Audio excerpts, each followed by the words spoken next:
and welcome to the next episode of the Service Coordinator Podcast with Dan Berger and Tara Wenger. As you can see / hear throughout today, Dan was not able to make it to this recording, so it's Tara driving solo. So if things go crazy or there's chaos, blame me. And if the editing's bad, blame Dan. Today we're joined by Althea Arnold and Juliana Bilowich, and we'll go into a little bit more about their organizations here in a second. But we want to talk today about the emergency broadband benefit that's about to come out for the FCC. Before we jump in, let's learn a little bit about Althea and Juliana. So Althea, do you want to introduce yourself and your organization? Sure, thanks, Tara. Hi, everyone. I'm Althea Arnold. I'm the Senior Vice President for Policy at SAHF, or Stewards of Affordable Housing for the Future. SAHF is a national collaborative of 13 affordable housing providers. That includes national church residences. SAHF brings really its mission-driven alliance to accelerate resident-centered policy changes, equitable investments, and sustainable solutions for the rental housing sector. So we've been very involved over the past year on digital inclusion efforts, and so happy to be here to talk about EBB. Thanks. And Juliana, you want to introduce yourself and your organization? Definitely. Thanks, Tara. So my name is Juliana Bilowich. I'm with LeadingAge. And so LeadingAge, we view ourselves as the trusted voice for aging in America. So that's a big goal. And we cover essentially the whole continuum of aging services. What is aging services? That's nursing homes, that's assisted living, but that's also affordable senior housing. And that's the part that I work on. And so I'm really happy to be here with you today because just like Althea said, we've been working on digital inclusion and connectivity in the senior housing space as well. Awesome. Well, thank you both for giving us that background information. I was really excited that you two were available to talk with us because the emergency broadband benefit is a fairly quickly released benefit. Obviously, the term emergency implies that.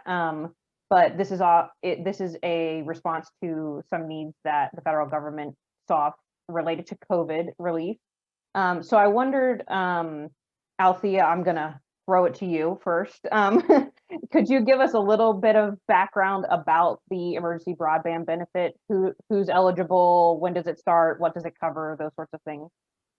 Yeah, sure. So as you said, this was really program started because there was recognition that there was a need, which is a great start. The program is $3.2 billion. It was created at the year end in one of these big bills that recently passed Congress. And what it is it's a monthly discount on your internet fees. So eligible low-income households would get about a $50 discount on their internet services. The statute, the law also says that households can be eligible for a device, whether that's a laptop or a tablet or desktop computer. Eligible households are those that have Lifeline, that have already been eligible for Lifeline, those that have experienced substantial income loss during COVID, and those that have Pell Grants or are already eligible for some low-income student services. So you can definitely see that some of this is targeted towards those that are families and those that have children in schools. Awesome, thanks. And I don't know, Juliana, if you have any other kind of key pieces that you'd want to highlight. Yeah, sure. Building on what Althea said, right? It's this up to $50 off per month per household on ongoing, monthly internet service fees, which is just one piece of the cost of connecting to the internet. And so it is this twofold discount, right? So the access to the actual device, the hardware, is really critical too, and that's up to $100 off. But that's just a one-time discount. So to connect to that, that smartphone, that tablet, even a router, so the hardware to get connected. Awesome. And I don't know how much detail is out there yet. One of the questions that I thought service coordinators or staff of affordable housing might have is essentially, how does this play into sites that may not have individual connections per unit? Or, is there any specific requirements or accommodations related to kind of multifamily housing situations? Yeah, I can start, and maybe Juliana can add in, because I know you've had some conversations at LeadingAge about this, but there are special considerations. So this is technically a program that was envisioned to go directly to the resident. And so for multifamily housing providers, it's slightly different. The EBB can flow to residents that where the owner is providing the internet, but they have to have a charge, a monthly charge. So they have to be charged by the landlord for some part of that. And that part can be covered by EBB. If they're not being charged on a monthly basis, this does not work for affordable housing providers.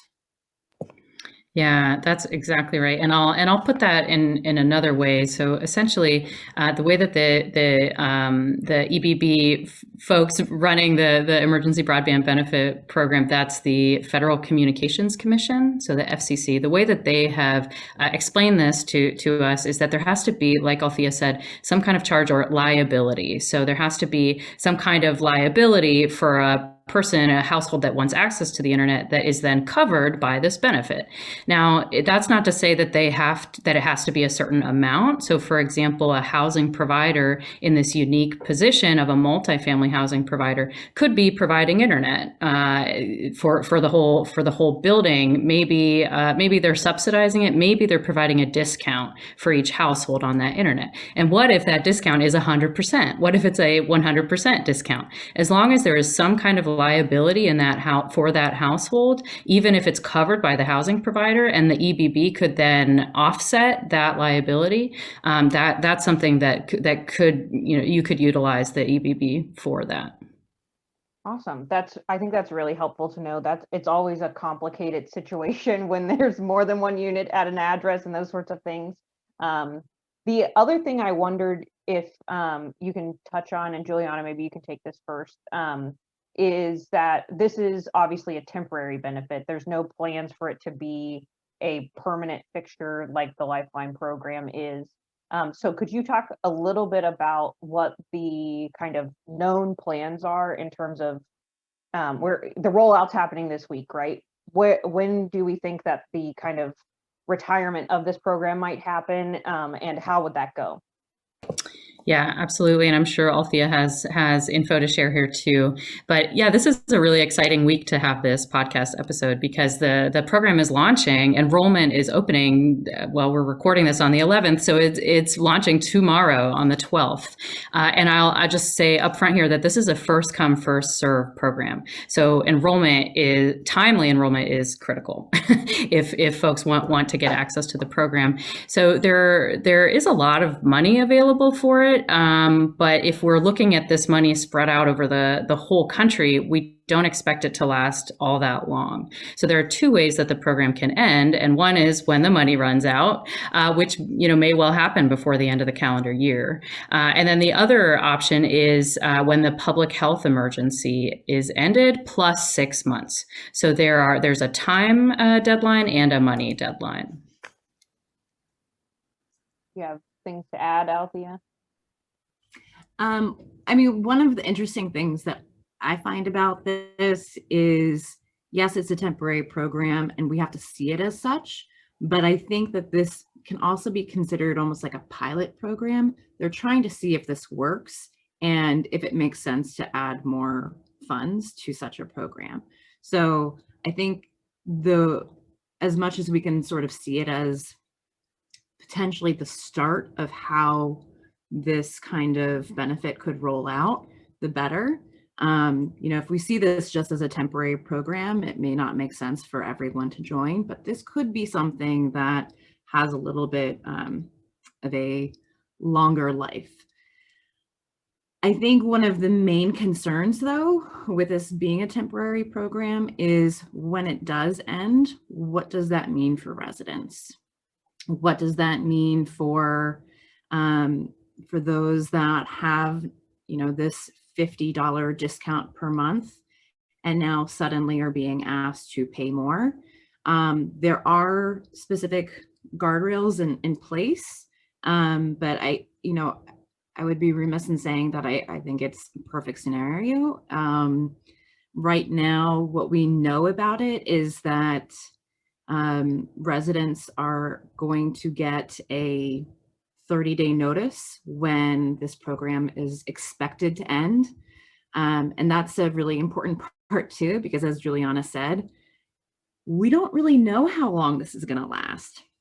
It's $3.2 billion, but spread over the entire country and depends on how many people really pick up on this. So the FCC is supposed to tell the telecom companies when they think that it's going to, draw down too far. And then those telecom companies are supposed to tell the residents, all right, you've got about 30 days notice. And at that point, they're also supposed to say, if you would like to continue the service at the regular amount, not the discounted amount, you have to opt in.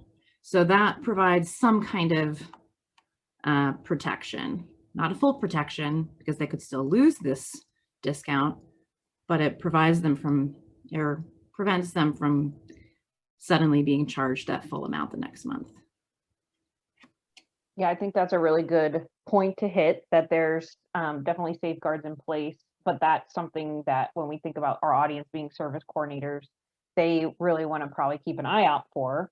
And, I think LeadingAge and SAHF always do a great job of spreading the word about policy things. So both of your organizations are great resources to, as we think about the other end of this journey, that as that deadline is coming, service coordinators can look to your organizations for reliable information related to that. I wondered if there are, so we think that that's a pretty key point to remember, is that we're not sure when it will end, but there'll be notices, and if people want to continue their services at that point, they're going to have to kind of opt into those additional services.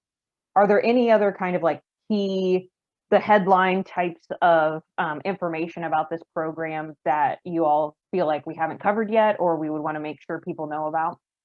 Althea, do you want to go first? Yeah, I have one. One of the coolest things I think about the EBB program is that in the law, it specifically says that ISPs cannot turn away residents that have past debt. So this has been a huge barrier for many low-income families and seniors in accessing the low-cost broadband benefits that come through the ISPs. So this program specifically says ISPs cannot discriminate against those that have past debt. So I think that's a really important one. Yeah, I'll just jump in there. ISPs, that's internet service providers. And so that's the really key player here, because the FCC, the Federal Communications Commission, which is that federal body that's overseeing this whole thing, they're a little bit removed from the whole process. The folks that are actually making this happen on the ground are the internet service folks. So that's your regular people like Verizon, Cricket, AT&T, T-Mobile, all those usual folks, in addition to smaller regional providers as well. And there's actually a list on the FCC's website that is organized by state very helpfully and tells you exactly who's participating and what they're doing. So it'll tell you if they're also offering hardware.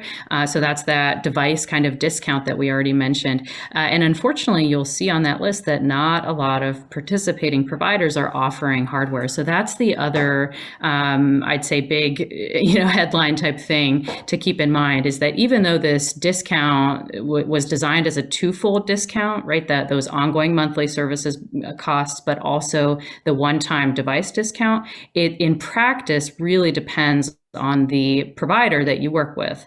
And so if the provider is not offering that device discount, then there may not be an opportunity to connect to it. And so it really depends on who you're working with. So that's not to say that it's not impossible to make work for your community, for your residents. And so we've had a lot of conversations, I know SAHF has as well, with the internet service providers to see what can we make work for an affordable housing community. And, in order to kind of lighten the load on service coordinators, how can we make this work in a bulk way, right? How can we get as many people enrolled as efficiently as possible and meet this goal of getting folks connected to the internet if they want to? And so it really depends on the provider you're working with.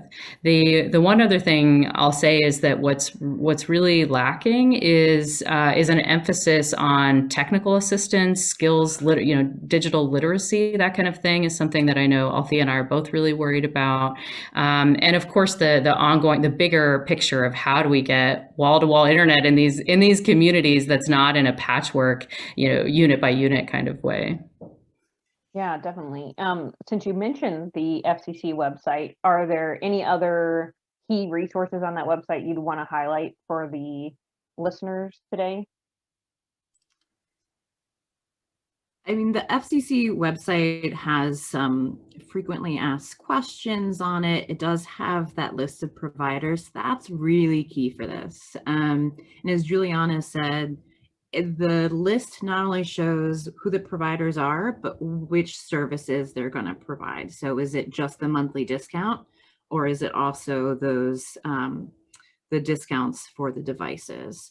And as Juliana said, we know that not many are doing that. We actually took a look, and it's about 10% of ISPs that are going to be providing the devices. So I would say for resident services coordinators and for affordable housing providers, it's really important to be thinking about other ways to get those devices to residents. Yeah, absolutely. And I think the FCC even has a cool short video that goes over the enrollment process and the program in general. And they also have these materials available in lots of languages. So there are simple versions of things available in lots of languages, and then they have the core materials, their outreach stuff in more than just English and Spanish. So really, really good outreach materials on there that will be helpful for service coordinators to hand out to residents, to put up in the hallway, that kind of stuff. Awesome. The only other question I think I had was if there's a short / concise version of how someone enrolls in this program, and if there's a timeline related to that. We talked about the idea that enrollment starts May 12th. But as a resident, how would you sign up for this? I wish there was a short, concise. Yeah. Federal government program. So I was like, okay. Exactly. So I mentioned Lifeline earlier on, and so for those that are already enrolled in Lifeline, this should be very easy, because they don't have to go through the FCC USAC website to determine if they're going to be enrolled or not, or if they're eligible. They're automatically eligible for this if they're in Lifeline.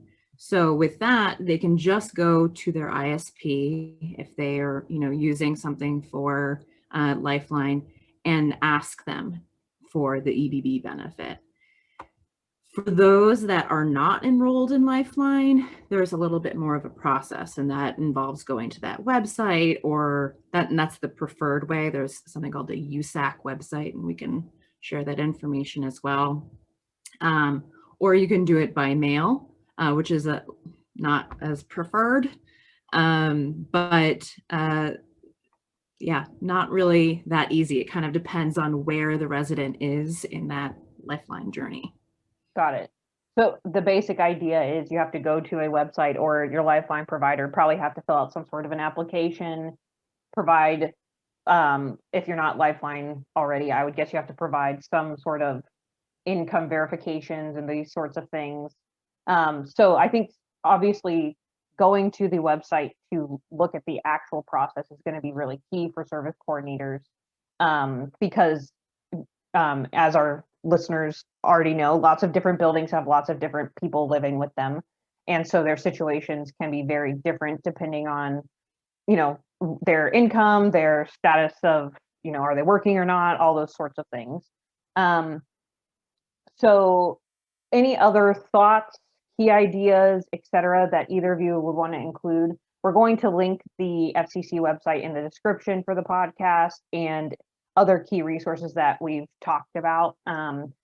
So any other kind of final thoughts, summary, ideas, anything like that?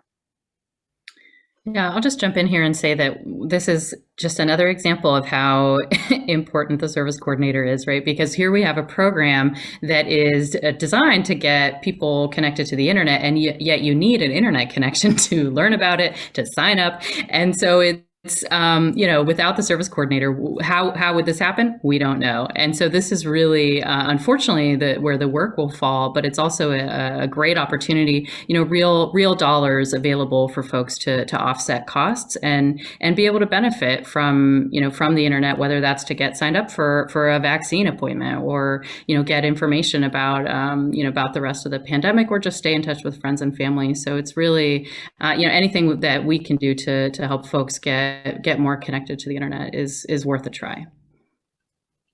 And on that point, I would just say, as service coordinators are making those connections, let us know how it's going. I think the FCC has been somewhat responsive to things.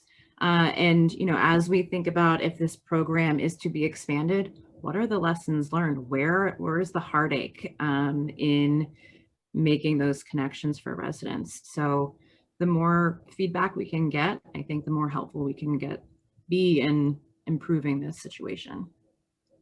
Yeah, definitely. Well, thank you both for joining us today. I know this is a fairly complex program that we have just scratched the surface on, the very short version of everything. So for those listening, if you are interested, if you want more information, we'll link all of those resources. And as always, if there's questions you have, follow-up comments, the feedback for Althea and Juliana on how the program's going for you, you can feel free to reach out to Dan or myself.